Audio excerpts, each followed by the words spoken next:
My name is Gloria Adigo Lawrence, also known as Jade or known as Jane for my podcast. And that is GADE, not JADE. I am a social worker. I am as I said before, podcaster, and I am an entrepreneur. Hello and welcome to Obehi Podcast. I'm your host, Obehi A14, and I strongly believe that everyone has a story to share. Now let's get started into this episode.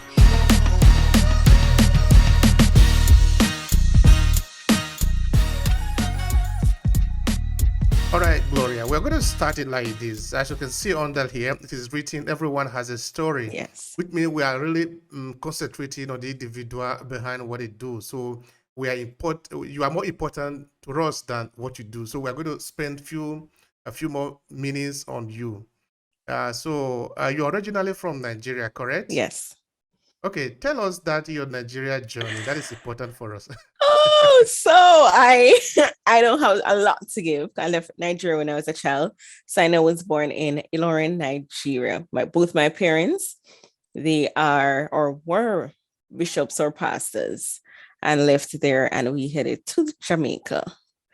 And that's where my journey is in terms of Nigeria. So I know my family, both my family members on my both parents' side are from Nigeria. That's where they are from. So that's where I was born.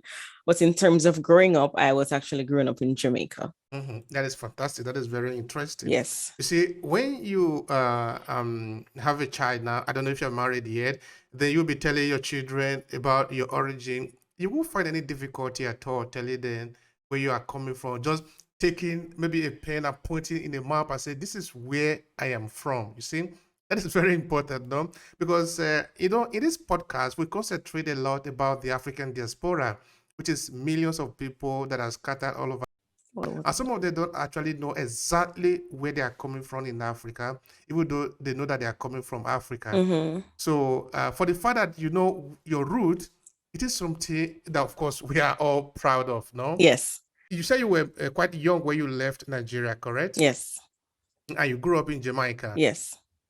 Mm-hmm. So tell me about the young Gloria now when you were growing up. So what was your passion? What were you really doing in those early years, in like 5, 6, 10, 15, those early years? I mean, apart from growing up with parents who are bishops and pastors, it's all you do really is to be involved in church. So you go to school, you're involved in whatever church activities there is, and you're now expected. There's some expectations, I'm gonna say, to be a part of the church activities, whether it is to sing on the choir, whether it is to dance, however it is to minister, we're expected to do so. So growing up, that was the expectation. And yes, I was living in Jamaica, but I was growing up still almost in a Nigerian culture, right? So there were differences in how we operated as kids, different from how we saw people that are born in Jamaica, raised in Jamaica, still operated. There are certain things we knew how to do.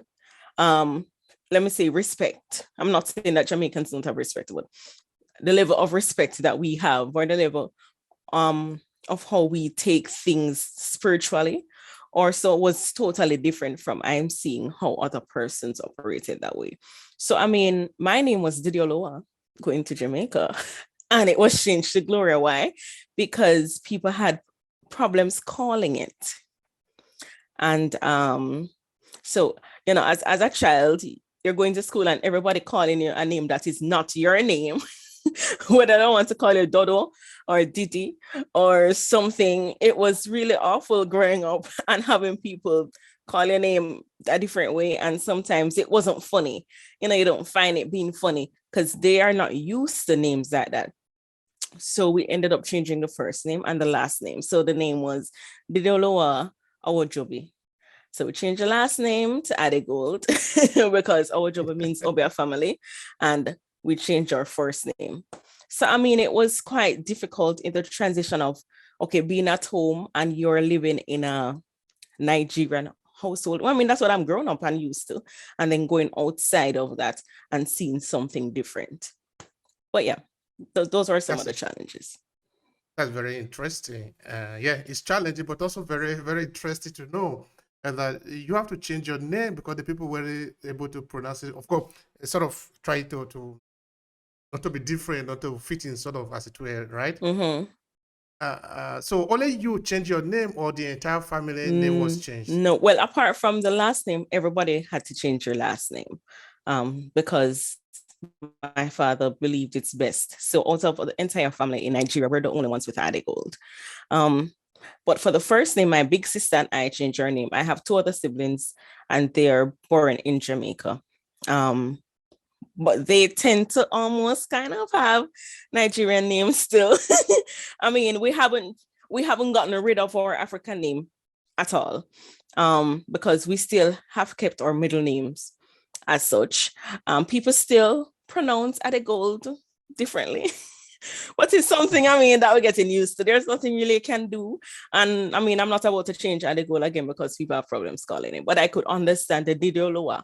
People could not call it. So things like that had to be changed, to kind of make the transition a bit easier. Because at that time we're kids, and having to deal with that at school wasn't pretty. It wasn't a pretty thing. Hmm.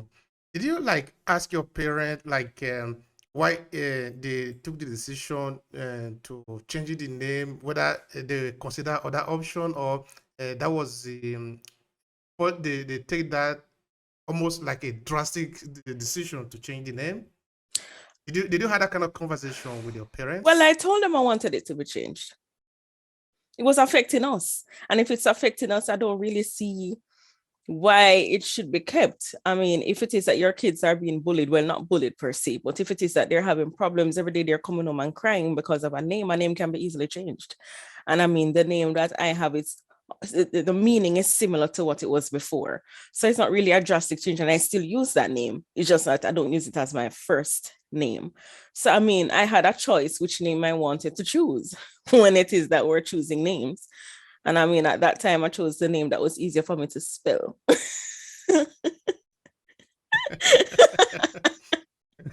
I see, I see, I see. We'll try to look for the way that is a little bit easier for us, though, because the world is already complex. There are a lot of things out there. So, yeah, I get it. I get you perfectly well.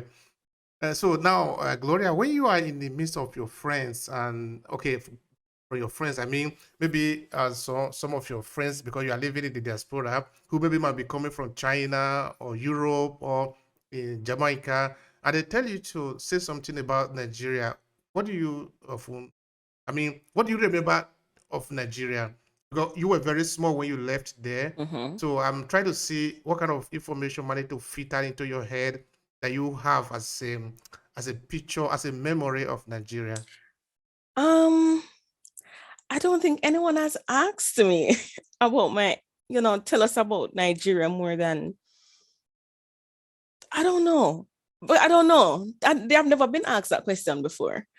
I know in terms of tell us something about your family, I can tell them that. And is as it relates to Nigeria, I've always said I think Nigeria has better food than Jamaica. I've always said that. In terms of course we eat my You my like food a lot, no? my my mom still cooks Nigerian food. We eat that a lot at the home. Um, so I always say, well, Nigerian food is better than Jamaican food. And what else? I mean, I think the persons there, one thing I know about Nigeria is that education is very important to them there. Education and statuses and where you're at, and make sure you always reach for your goals. You're not just stagnant. And I know that's important. Some things about Nigeria that we'll discuss in terms of having a problem with this, that women sometimes don't really have a voice there. That's some of the things that would have been speaking about, because of how I have seen Nigerians behave, the men in particular act or behave. It's almost as if the woman, as I said before, doesn't really have a say. It's the man that's in charge of everything. So that's one of the things I would speak about. But in terms of anything else, I really have not been asked that question to have a conversation to say to them, hey, this how Nigeria was. No, no. All right, thank you for that. Well, maybe we might have to understand it better how the culture actually is configured, how it plays out. Yeah, there are some cultures in Africa, not only in Nigeria, where they may seem to be dominant in Yes. most of the cases. Mm-hmm. But I don't really think this one is even only African in many parts of the world. If you look at maybe within the area of economy, in politics, even in religion, because I know you grew up from a Yes. home that is highly religious, no? Mm-hmm. So I think even looking at it from that perspective, they may have always played The a kind of vital role dominating role. in anything, Okay, in uh, anything. But okay, okay. I mean, just in terms of certain things in the home, Mhm, or I mean, I don't know how to explain it. I don't know how to explain it, but there are just some factors that the women really have no say in. That's where I was getting at. Because generally, even not even looking at a place, as you said before, everywhere you go, men are in charge. Everywhere. I've lived in different places and men are always in charge. So, but I think it's just the extreme that I'm talking about for certain things. mhm, That's really it. And it's nothing to say men shouldn't be in charge, because I solely believe a man really should be in charge of his household. So it's, mhm. yeah. All right, I'm not going to debate that with you. Yes. It's okay. I leave it the way you see it. Okay. All right. Now, Gloria, when you were growing up, I'm trying to understand now. Now you're beginning to get to like 15, 16. Now you're beginning to have your food, no? You know, Mm-hmm. when we are small, we are really very young. We just take order from our parents. They tell us that this one is red. It is red. We don't even have any opinion towards it, no? But at the point, we begin to contest almost everything. So when you started to sort of find your personal identity, let's say contesting, becoming a little bit rebellion, what did you define as your own path, and what sort of guide you into the direction that of what you want to become in life? So mine started from a long time. I was always contesting everything. It wasn't later on. Okay, so I've read your mind so hard. Huh? So it wasn't later on. It started a long time ago. My father's always said, your voice is important. And if you have anything to say, you say it. I don't think he went to the extreme to explain how to. So it went in different directions at certain times as how to say things, because from a child I was very blunt. Anything I had to say, I said it. And it got me in a lot of trouble. So even knowing that, I have realized from I was a younger age that I'm a people's person. So I like having conversations with people. I like discussing, and I like helping. So it charted a way for me now to want to be a social worker. Not necessarily a social worker, but I wanted to be in a situation where I can help people, especially having conversations with them and talking to them about what is happening with them and how to go about that. So that's when my mom said I should do social work, which I did. And it has opened up, new horizons or new ways in order to even cater to persons and talk to them. The need to do that for me was great, but then there were aspects of it that it doesn't really resonate with me. And that is when I think I went into media in terms of working on the radio or doing, entertainment, reaching people that way. I wanted to do that, and which has now led me to have my own podcast. So I just like having conversations, learning, and not just learning in a classroom setting, which is black and white chalkboard, but learning where we can conversate about different topics. It doesn't have to be just dealing with heavy topics. And when I say heavy topics, I'm talking about like divorce, like suicide. I'm not talking about those. I'm just talking about things that people should know. Being an entrepreneur, monetizing yourself, helping yourself, and elevating yourself to be the best person that you can be, just loving self. So from when I was a child, that was where I was. And I think I saw my father doing a lot of that. Because both parents are counselors, or were. My father has died, but both parents were counselors. along with being pastors. And I saw how my father loved entertainment. My father was always on the radio. He was always on the TV.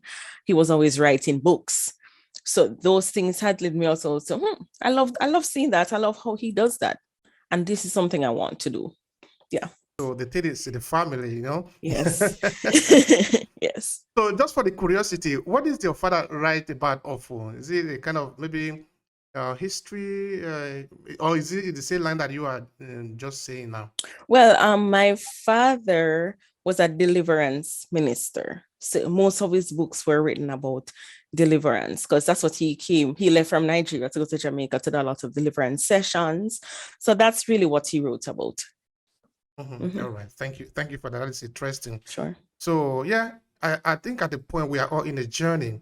And look at you now. You were born in Nigeria. You grew up in Jamaica, but right now you are in the United States. Yes. So somehow, no, just like me, I grew up in Nigeria, but now I'm in Italy.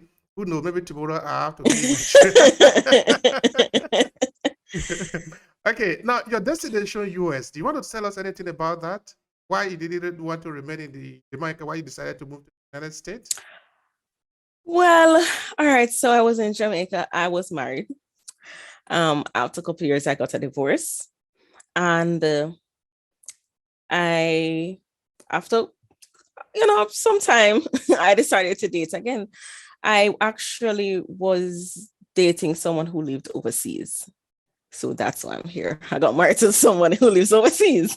That's really all to it. It was never a decision to say, oh, I'm going to leave. I don't want to be in Jamaica anymore. So I'm going to leave and go to the US. That was never the case. The just case is that I met someone and he lived overseas. and now the focus, what is moving is love. So where love tells you to go, you go. You pack up. All right. And you go. All right, that's interesting. Okay, before we get to your podcast, which I really find to be very interesting because we're going to spend some time there just now, what would you like to tell us about Jamaica? It's a beautiful place. I'm not even going to lie to say there is nothing bad there. There are. But I mean, it's a beautiful place. You have persons who, when persons have your back there, they actually really do have your back. And I'm going to talk about the food again because the food on there is really good. But and I think their educational system is great. They have a great educational system. And I mean, I think most of the people are nice there. I mean, it's Jamaica is a really nice place to go and live. It's really nice. That's lovely. All right, now you are in the United States. You have this podcast, Unfiltered. That is the name. Yes. Yeah. Unfiltered. That is very important. Unfiltered by GAde. Yes. All right. So tell me, how did you get started with this podcast? All right. So as I said before, I was working. I was doing some radio programs before, and then I left and migrated here. I did not want to just stop doing anything radio like because it's something that I really liked. It took a while for me though to decide if I want to continue or what do I want to do at this point. And when the pandemic had hit, that was last year, I said to myself, well, I mean, most of us are working from home now. So there is some time to get something done that I still like doing.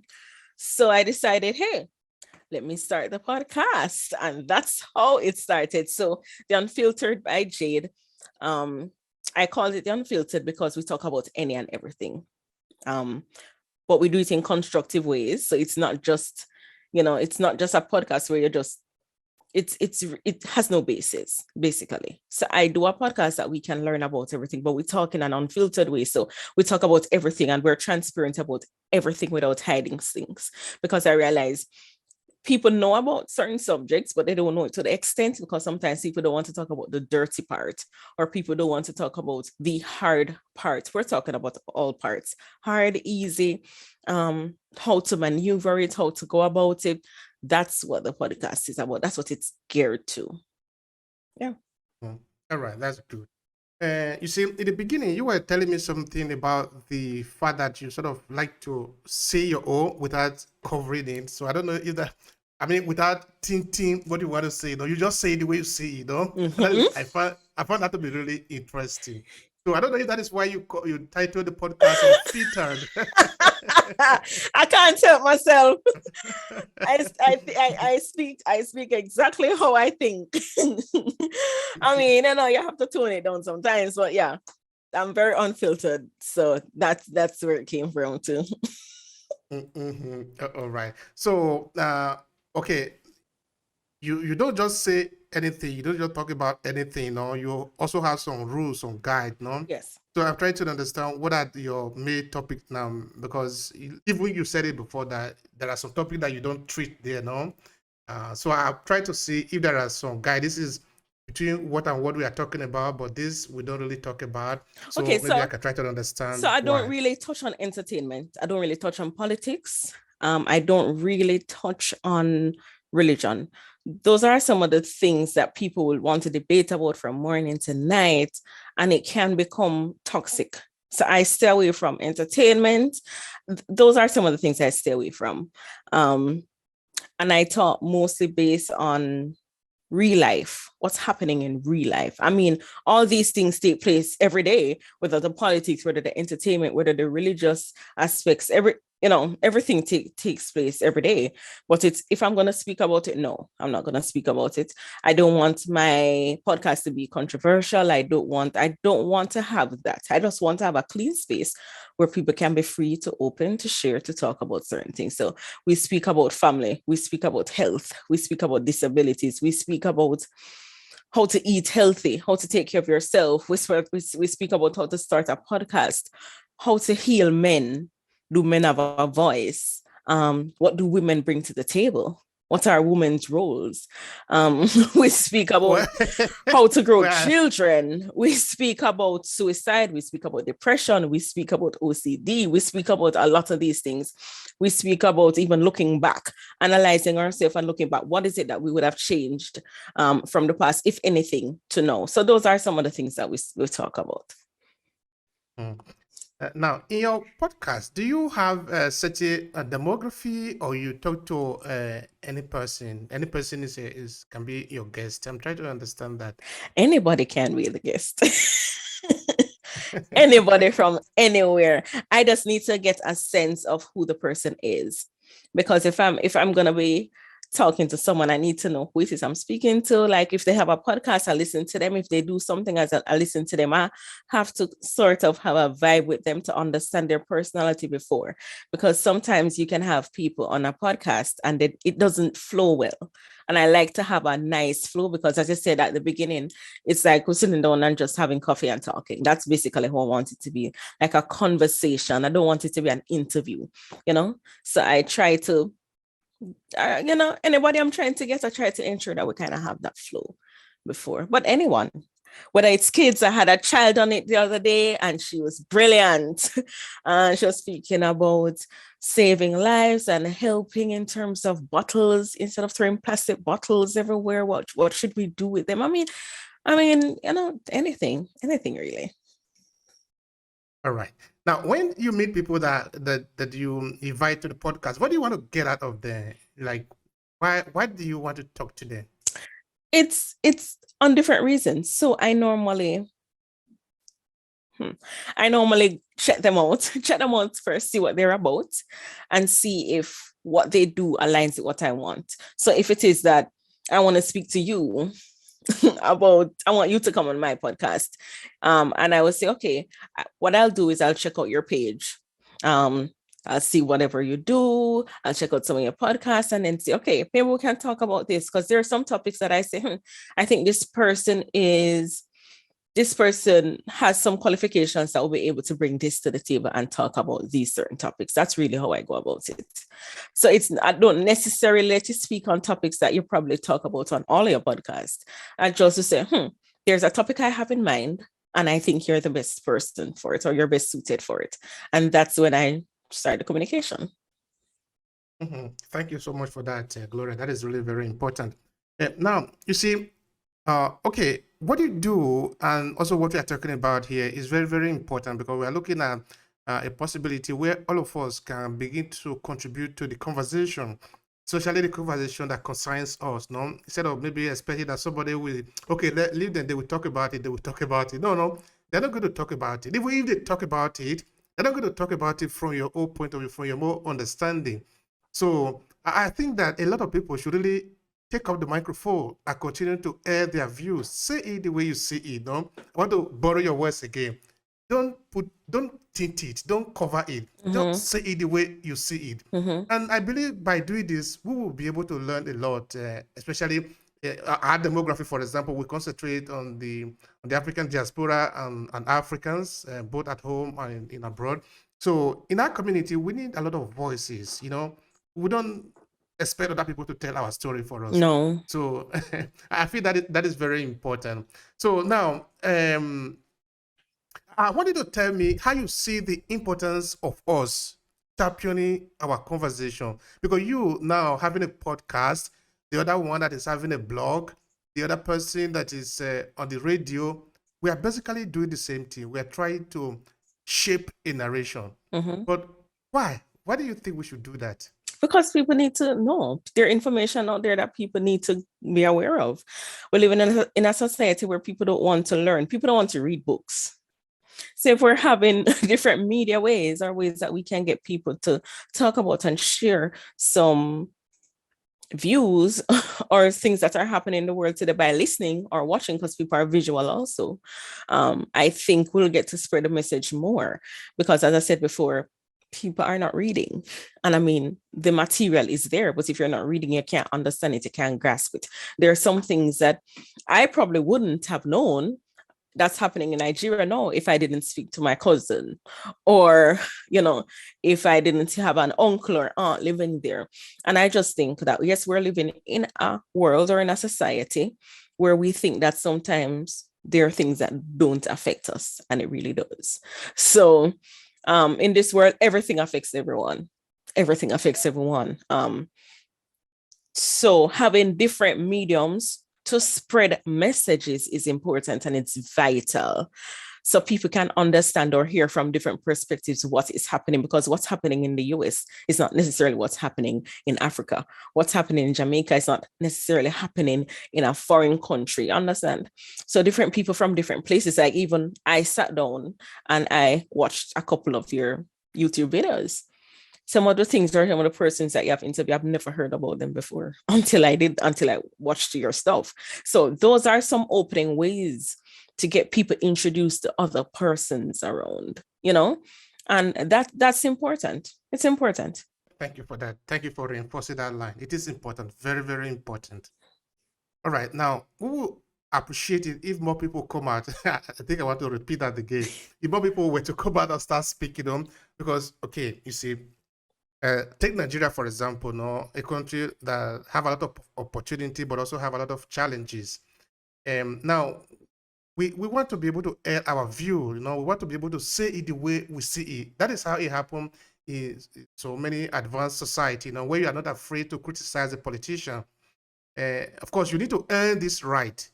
You earn this right by many people coming out to talk. Then it becomes normal that, okay, we do talk about it. No, it's not a kind of thing that you reserve only for certain people. I think that is what the democratization of information really should be about. Yeah, but if we look at it, the truth is freedom of speech is not free. It's not free. So if it is that we're speaking about, we're just airing our own views, it may also be misinformation that we're spreading also, right? Because our views may not necessarily be the views that's true. You get me? We don't want to also be spreading stuff. So I mean, when we say we want to be transparent and talk about any and everything, and that's why for me, I don't touch on certain topics. Right. And for me, if it is, I'm having someone to come and speak about OCD, I'm bringing somebody either who has OCD or who has experience with dealing with it or who has patience with it. I'm not just going to call anybody to talk about it. For me, my experiences or my thoughts, I have also been corrected on my podcast about some of my understanding of what this is. So freedom of speech, we can all talk, but when it is not that we're going to put it on certain platforms, I think we have to also be careful of what we put out, because we're also putting it out for not just ourselves to see, but other persons to see. And that's what I've learned about not being too opened. Be open about what you're saying and what you're talking, but sometimes being too opened,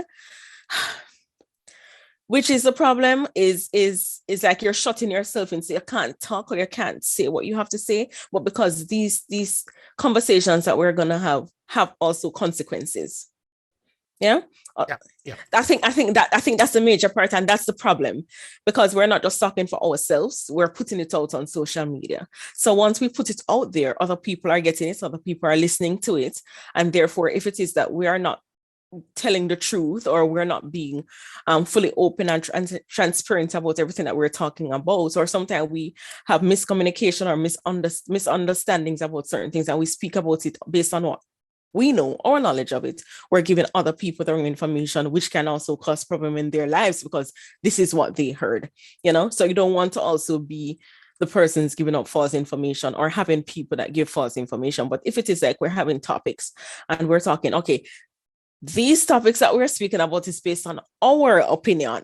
I mean, once that is also said, that can make a difference. But if it is that we're not going to do that and say, okay, this is based on just our opinion, no one else's but ours, we make that disclaimer.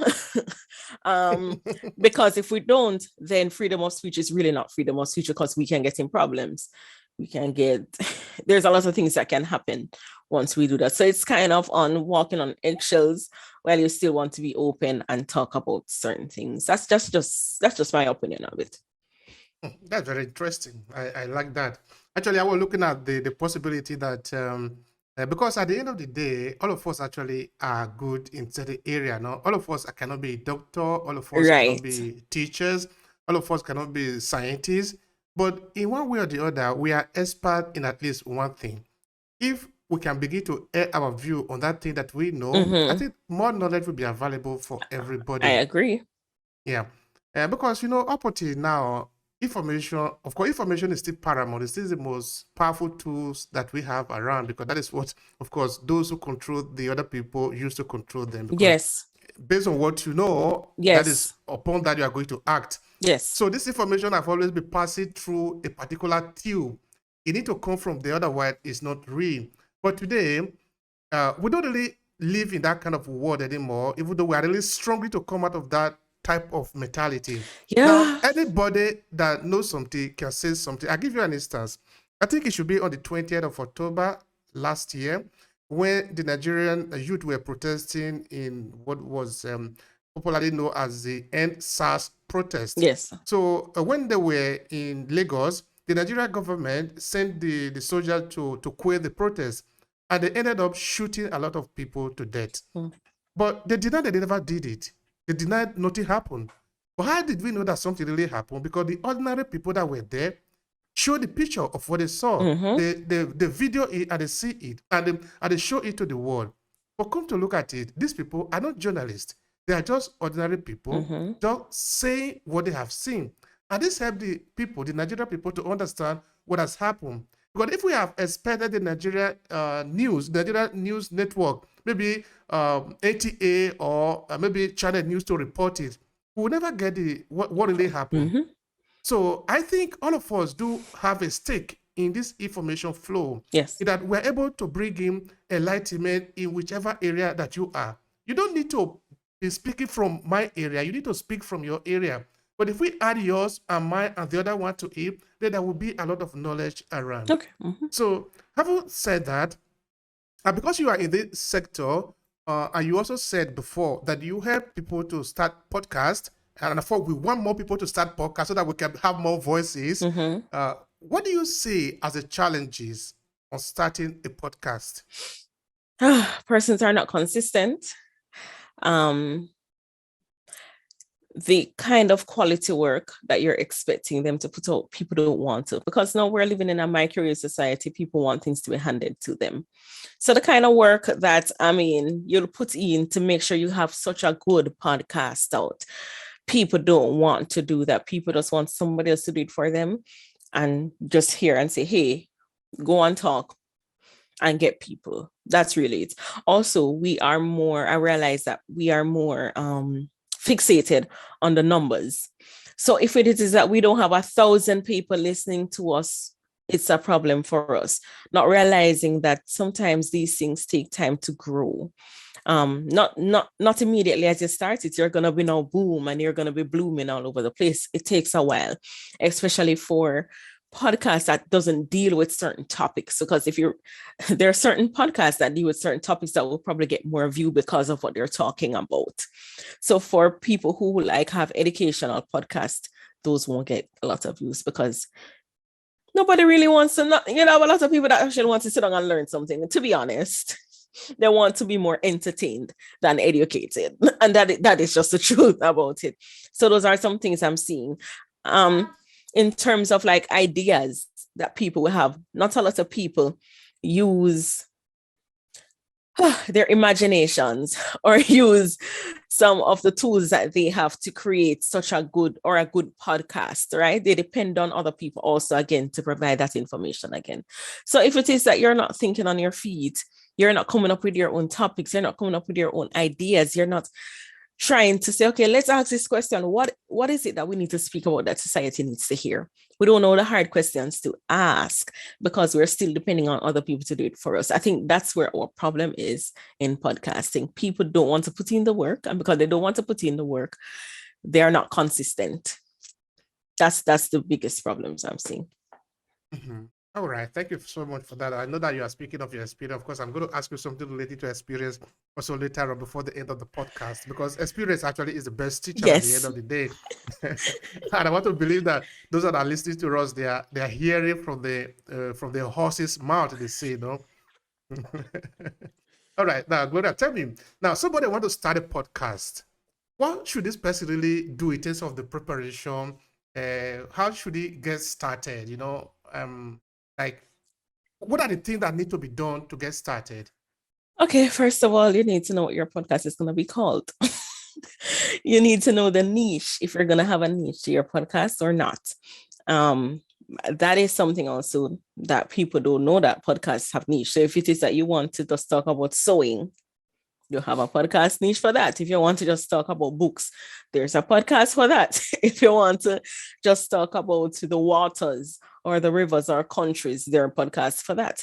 So you have to find out the niche that you want to. If it is that myself and you're just going to talk about everything, that means there's no niche for that. So you have to figure out what you're doing. Then what can be helpful is for you to put yourself in some podcast groups to figure out how to go about it. You can learn different strategies from there, how to figure out how you're going to do it. People don't understand that for podcasting, a lot of them comes with figuring out which tool you're going to use to get the podcast done. Whether it's your phone, you have to have a good phone. Which medium you're going to put your podcast on. There are different mediums, so you need to do a lot of research before you even start your podcast to find out, how am I gonna do the videoing? If I'm gonna do videoing or just I'm gonna just the voice. How am I gonna edit this? Because it's gonna have to be consistent. What days of the week am I gonna do it? Am I gonna do it once or twice? Because after you do the first one, if it is that for some people they just do a podcast and put it up, some people they do the podcast, they edit it, they put whatever they need to put up together and then do it. You're now gonna have to learn to be a marketer. Unless you have persons to do it for you, you have to learn how to be a marketer and put your podcast in different areas. You're going to have to learn different streams, how and where to put your podcast. You have different areas. You have the YouTube that we're on. You have the Apple. You have the Podchaser. You have a lot of things. Research them. Get to know how to spread your podcast over the world, so it's not just designated to only one place, because you don't want your podcast to just be people that's in your house listen to it, or those people just listen to it in a small place. So you need to know that. In terms of how to invite guests, one thing that I've learned and I've heard other people say is it's not always easy to get guests for the show. So prepare yourself sometime for disappointment. A lot of it. Because there's so many times that you're going to ask you to come on it and they will probably won't respond. They'll probably say yes and then don't show up. So prepare yourself for the disappointment and always have another plan. Always have a backup plan when you're doing the podcast. Ensure that the days that you're putting it out, you put it out on those specific days. and you put out quality work, quality over quantity. So you can't just putting up 10 podcasts and they're not good. Nobody wants to watch a podcast that's not good. There's a lot of noise in the background. Nobody wants to watch a podcast where people don't even know what they're talking about. It's not flowing. I mean, if other persons are like me, after a couple seconds of it not flowing, I'm tuned out. So you don't want that. You want things that can grab people, because the more they can grab people, the better, or the more people want to listen to it. So those are some of the critical and crucial things for starting the podcast. So make sure that when you put out the quality work, you're consistent with doing it. People want to see consistency. People don't want to see you do something for 3 months and then afterwards you can't be bothered because you never knew the kind of work that podcast has come with it. You never knew. So I mean, that's it. And also we have to remember to always see if we can try and get to know people out of our scope, out of our fare. So we have to see how best. Let's market our own self. Let's go out there. Let's jump into the pool and see how can I get to know these people. Be diverse in how you interact with persons and the people that you have on your show. Also, don't just stick to once. I mean, if it is you have no niche, you can go there. There's a whole new world of networking. Yeah. That's good. And I like the way you put it in the style. Really, there is a lot of energy. There is a lot of fun in it, no? Yes, it is. All right. Now, I want to ask you something. What is really energizing you in this podcasting of a thing? Because I can see a lot of energy in you, which is evident. So tell me the secret. It's just my personality. Oh my goodness.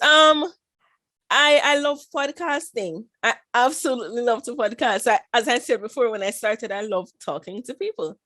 I absolutely love podcasting and talking to people. If it's not something that you love doing, do not do it because it can drain you. And I love doing it, but I'm not gonna lie. Sometimes it is draining. It's draining sometimes, but I look forward to do it.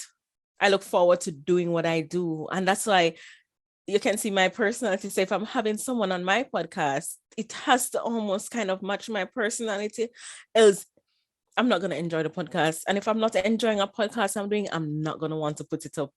Yeah. Because people are going to know. People are going to know. I can't hide it. As you can see, I seem to wear my emotions on my sleeve. So I can't hide. And people will pick it up if it is something that she wasn't interested in, or it's not really something that she liked. People will pick it up. So anybody that I'm using, I like them to kind of match how I am. Yeah. That's interesting. Yeah. All right. Now, a lot of energy need to be put into this thing called podcasting. Of course, it's a new way of blogging. Of course, I'm not saying that blogging is over, but okay, this is just another way. Yes. So a lot of energy is in there. Okay, I'm a podcaster, so I understand what we are talking about here. No? All right. Now, why would someone want to do all this one? I mean, what is the return on investment on your understanding? Well, it's not monetary because oh Lord. So we have the notion. Lord have mercy. Oh my goodness. So we have the coming. I have a lot of people coming into the podcast world to think that as they start the podcast, they're gonna make money. And that's not it. So my investment is to educate people. I educate people on different topics. I allow people to sit down and relax while hearing conversations or learning. I like when people learn about things. I like to learn about different things. So that's my investment to this, opening up a new world for persons to gain some insights, to understand certain details. I mean, it has also broadened my horizons and even how I understand, because there are some topics that I've spoken about that I had no clue about how they actually work, or I had a different perspective without understanding the fundamentals of it. And I've been brought to light, or wow, this makes sense, or wow, this is what I've been doing wrong, So I like that. I like that enlightenment aha moment that I get when I'm doing the podcast. And that's how, that's really my investment in there. Because I enjoy when people can say, oh my God, I listen to this podcast and I really love it. I love how this person spoke, and I actually now gain some knowledge from it. It's really good to hear that. So even if it's just in the podcast just for that, then I'm good. That's my investment. That is the payoff, really, at the end of the day, because the white people in our world has said that if you do what you like, it's like you never work for the rest of your life. Yes, never. And that is absolutely important, because if it is not your thing, don't waste your time doing it. Don't. Not that you must become an expert before you start it. That is not the point. That is not what I'm No, saying. no. In that you must like it, you must enjoy it. You can see Yes. Gloria talking, you understand that she she loves it, no? Yes. Yes. Yes. You have to love it. If you don't love it, people will know. And you don't want to put in out something that people can say, boy, she doesn't even like what she's doing. So if she don't like it, why is it that we're listening? We don't want that. No. Mhm. Is it possible that it can also become a medium, that podcasting can also become a medium to maybe sell your offer? Say maybe, for example, you have a business and you are podcasting so that you can build up audience, because we are now in the pool of information. You are sharing information with people, and if the information you are sharing are good, because people are going to follow you. And if you have something to offer to them, of course, they are going to take from you, because now you have built authority. So I'm trying to see if podcasting can also be used for businesses. I mean, most definitely. With my podcast, I have two sponsors. I have two sponsors on my podcast. And I mean, it helps for so people now know.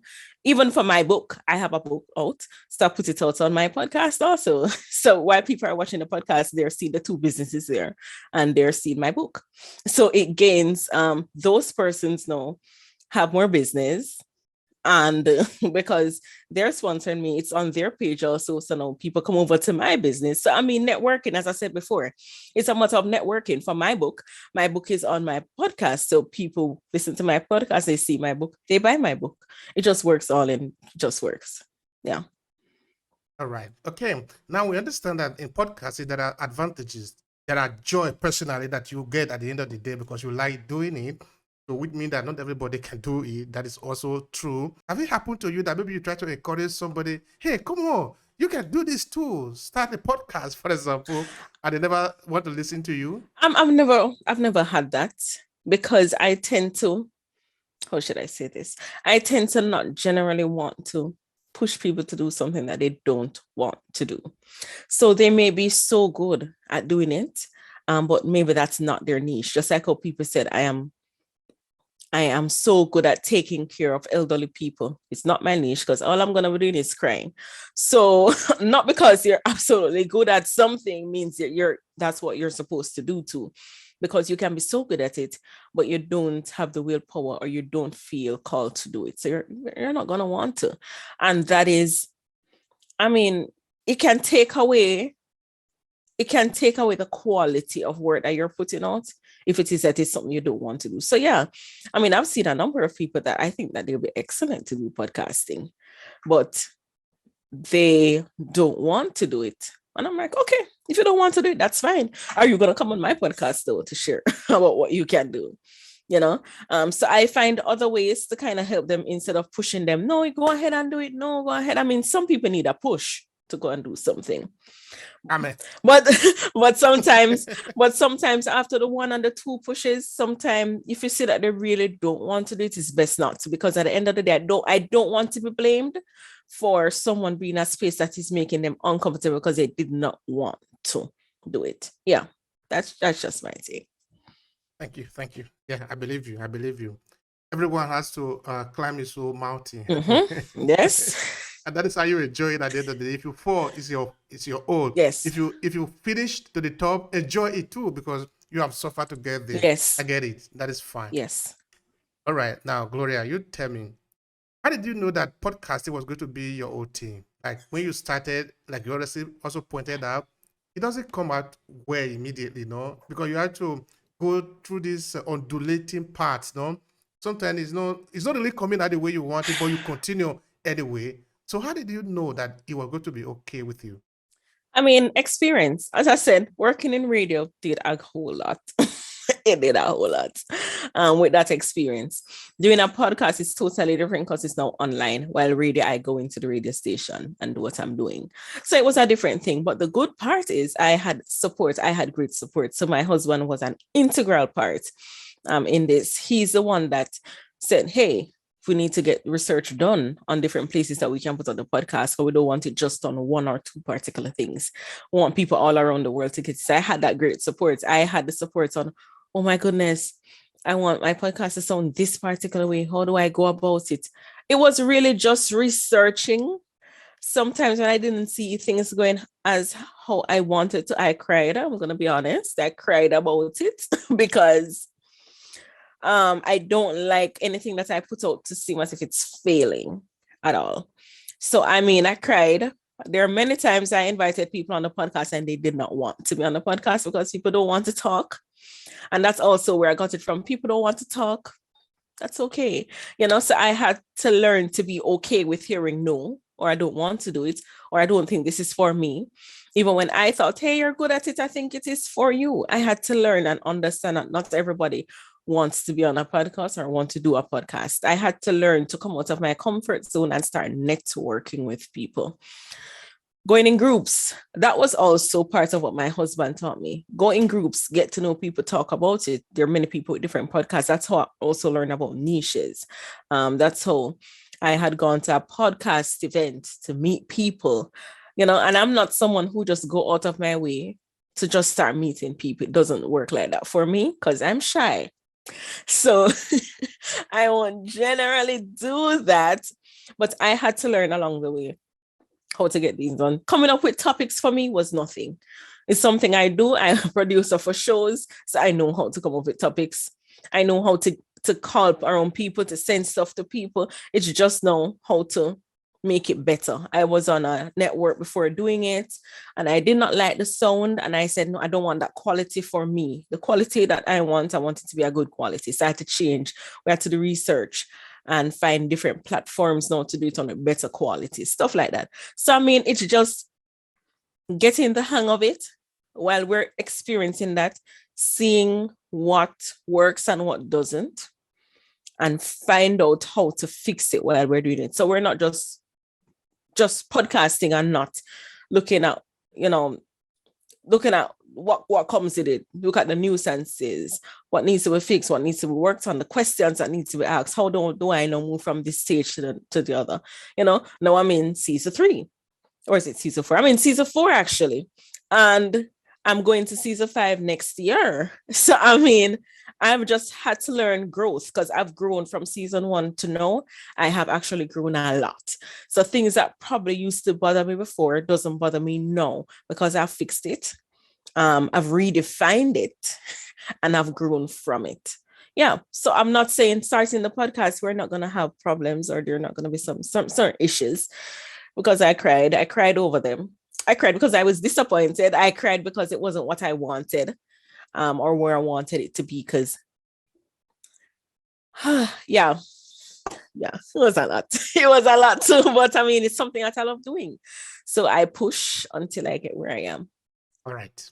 You push to get where you are, and I love that. All right. In those moments when it's not coming on, when you cry, then what do you do? How do you manage to pass that? You don't stop, no? No. Why you don't stop? Because it's something I love doing, and stopping means I'm a failure. So there are times when I've put out things before, and like I've heard my brother or sister say, hey, something was wrong with that part, and I'm there, oh my God, it's out. What do I do? And I start panicking and I start fretting. And I've learned to, okay, I'll take it down, even if it's stay up all night and fix it and put it right back up. And I need to do that. I mean, I do what I need to do to get it done. So even though it affected me, I'm not going to let it fit my work. I have learned to work through everything. Yes, I'm affected, and I'm going to give myself a couple of minutes to cry. But after I give myself that couple of minutes to cry, the work, it still goes on. Life still goes on. So it's picking up yourself and continuing. and making the best of whatever it is, fixing it and moving on. Nobody wants to listen to someone who, as something happens, to break down and they cry and they can't do a podcast again and they can't record again. It means that you don't love what you're doing. So if it is that you don't love what you're doing, why is it I'm expecting people to listen and love what I'm doing? No. The Unfiltered Podcast. Yes. You see, I really love that. I like the way you put them together. It's Unfiltered. All right. Now, I'm trying to understand. Now that you try and you try and you try, do you remember the particular episode that you go to and you say, yes, this thing can work? You remember that moment in it? I knew it can work from the get-go. I'm trying to think if there's an episode that I can remember. I think it's after season 1 or during season 1. When I just started, I was wondering, should I just not do this anymore? Like after the first and second episode. And especially when you're depending on your own people to listen to it. The truth is, your own people don't really support. It's other people that do. And I think it's after season 1, I was like, it's something I can do without always wondering if I'm supposed to run away from this, if it's just something I'm to drop and not do again. And then I looked and I was like, I did so much work in season 1. I'm not gonna pull the plug. I'm just gonna continue. I mean, what I have done for myself is to pace myself in how I'm doing it. So I put out an episode every week. Putting out an episode every week doesn't mean that I do it. I started looking for people last week to put it out this week. I'm doing that for months now. So I have episodes lined up for me. That's how I do it. That's how I work on it. Because at the beginning, it was looking for people every week to do it the following week. And for me, that didn't work. And that's what caused part of my problem. Is how I was scheduling my episodes. So I would now be in a state of panic to get my episode out. And if I don't have anyone, it's a problem. And that was the main cause for me. And that's why I'm saying it's not a particular episode that said, I think I can do this. I knew I could do my podcast from the get-go. I'm that type of person. I can capture people by having a conversation with them. I am not even, it's not that I'm boasting about it, but I know what I'm capable of. And it's something that I've been doing before. So it's not new to me at all. It's not new to me to have conversations. It's not new to me to get off and go. No matter what I'm going to do, they're always going to be rocky roads. So that wasn't new to me. What was new to me was doing things now with my name and not my dad's name. If it is that my dad's name was there, I'd have more people listening because my dad was the one that was famous. My dad was the one that was known. So now I was doing something on my own without my father's name. So now I had to work 3 times harder to get something out. And that was a struggle for me. So it wasn't a fact of, I can't do it. It was a fact of, I'm doing it on my own now, not attached to my dad's name. And that's why I call myself Jade. I don't call myself Gloria Adegold. I call myself Jade. That's a part of the reason for doing that. But yeah, I always knew that I'd be good at the podcasting. It's just some little things that I had to work out to be comfortable with myself now being the person that's putting myself out and not doing it and using somebody else's name to get where I want to go. That was really the hard part for me. And that is really lovely. I know, I think it was last year, I was writing a script for the podcast, which of course I did one of the episode. I was talking of the importance of standing out, no? Then of course somebody might misunderstand the thinking that, okay, there is a saying that to grow a child, it takes the community. And this is true. In fact, we even live in a community. Africa is basically a community-based people of culture, as it were. But you really need to stand out if you need to amount to something substantial. Yes. Then I was making an example of maybe Martin Luther King and even President Obama, no? That in the United States, the people, without the African American, they would not become president or who they become. For example, Martin Luther King. But you remember that when the guy, James Ere, that's his name, that shot Martin Luther King, when he came to shoot him, he didn't shoot the community. He shot a man. Yes. He basically aimed at a man and he shot him. The man died. The community didn't die. The community continued to live. Yes. So what it basically means is that if you take that analogy to the forest, you will see a lot of trees, but all of them are not the same. No. Each of them have an identity. Of course, you just have to have your eyes to be able to see it. So when we live also in a human society, we should not be afraid to be seen. Of course, to be seen Yes. means you are also responsible for how you come out. Mm-hmm. Because I really like it when you were saying that now this time you are not studying the name of your father anymore, but in your name. You Yes. come out now, you are doing it in your name. Yes. That is very risky Yes. for a lot of people to stand for yourself. Yeah. So I'm really interested in the feeling. How do you feel about that? I feel good about it. I'm actually doing something for myself. I was saying to my husband a couple of weeks ago, it feels strange sometimes because my father opened me up to, entertainment, to radio, to all of that. So while doing things, I've always had him, doing it, and they know it's Bishop of the Gold. That's it's his daughter and his daughter doing this, his daughter doing that. I don't want to be called his daughter anymore. I mean, I'm his daughter, but I'm a person. And he always said to me, you're not just a daughter, you are an individual also. So it sometimes feels strange, but here I'm making my own impact now without even have to say, oh, I'm my dad's child, and that's why I'm making an impact, because that means I'm only making an impact because of him, not because of myself. So am I able to make an impact standing alone, or do I need support to make an impact? Because if I need a support to make an impact, then I'm not making any impact at all. And that's just how I have reasoned it and come to see it. I mean, yeah, so I feel good. I feel good that I'm actually doing this on my own. I do. That is really beautiful. That is an entrepreneurial spirit. It is the spirit of maturity, Yes. And I'm sure, I'm positive that your father will look at you and he will be proud. Yes. Because the way the human being is structured is that you are born, you are supposed to give birth also to another one, otherwise the society will die. Mm. For you to do that, I mean, you need to be mature now. If you look at it from the hunter-gatherer age, you need to go to the forest and kill a lion or an antelope, whatever, to be alive. Otherwise, you are going to die. Yes. And your parents, they don't want you to die, so they grow you up. That is why they groom you. Mm-hmm. They make sure you go to school. Okay, if you are looking at a contemporary society, now they send you to the university. They didn't send you to the university so that you can become a boy for them. No. They send you out so that you can become a man, so that when they are gone, Yes. they will say, yes, I left someone who can represent me. Yes. But that means that you that is going to represent, you must be equal to the task. Yes. You can stand alone. Yes. I think that is very important. Yes. Okay, now let me ask you a few more things as we are coming close to the end of the podcast, this episode.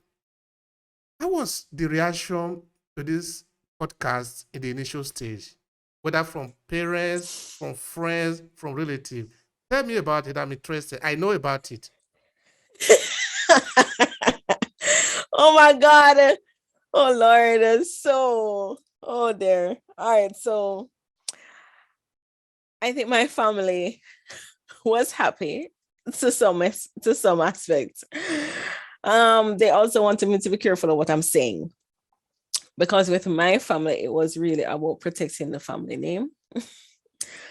And yeah, there was a lot of, I'm not going to say it was hard, but I decided, listen, I'm an adult now. So yes, I want to protect the family name, but I also have a voice. So I'm going to speak. I'm not going to do anything to jeopardize our family or put the family's name, in something that it's messy or whatever. Because the family is not like that, where anything is messy or whatever to be spoken about. But in terms of even situations I've been through, like even speaking about my divorce on my podcast or so, the family, some of them were like, oh, should you not? Why shouldn't I? It's happened to me. It's my reality. So I'm going to speak about it. With my friends, some of them were excited. As I said before, not everybody who we think are going to support us are going to. So also had to learn that, hey, I can't generally count on people I know to listen to my podcast. I have to come outside of that zone and, expect other people to, which has been happening. Not just people I know. So I mean, it wasn't difficult to start it with family and friends and them knowing, but I mean, they had some reservations. I mean, which I get, but in this day and age, if people don't hear about things, some people are not going to grow. I have experiences. Why can't I use my experiences to help others? That's what I do. That's what I love to do. So I think at this point, I think they have now accepted it and understood that Jade is going to do what Jade is going to do, basically. Jade is going to do what Jade is going to do, and that is important. That is important. It means, it means taking a risk, no? Yes. And if you don't take a risk, you are a baby. Yes. You are never going to grow up. Yes. Because you are too afraid to stand for yourself. And this is what it basically means here in this podcasting world. Okay.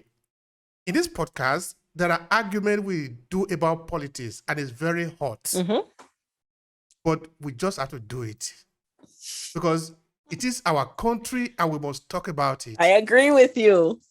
Because if not, who is going to talk about it? Who is better to be accused?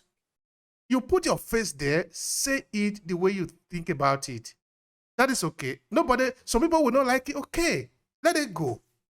You see, when we are growing up, we have a false idea of who our friends are. Oh, gosh. But they are not really our true friends. Oh, goodness.